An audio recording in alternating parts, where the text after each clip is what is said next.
mkubwa vipi mazingira ya msosi umeniwekea? Sijakuwekea. Mimi mkubwa hapo ndo ulipoharibu. Hapo wewe mkubwa unipendi ujue. Mimi naona kabisa unipendi. Unajua mimi mwenzako mimi kama skani niko nazingatia najua nikirudi nyumbani nakuta kipaseli afu nizingatie mimi mkubwa choko. Okay. Wewe mkubwa unipendi kabisa. Mimi naona. Shika dabu yako. Kina shika dabu yako. Mimi choko. Unalama na choko. Yanoka kaya kijiweni huko ndo shanzanzio. Mimi nikuwekea chakula. Sikukuwekea. Mwana izao ulokosa haya unaokosa heshima wewe. Wewe nizingatie.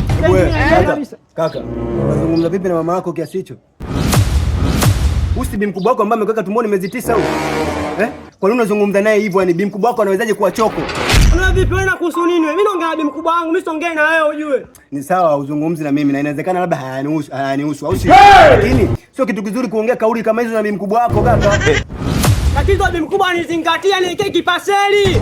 Unajua mimi nazingatia mtaani wangu. Mimi nazingatia ujue afu sasa baba kichoko.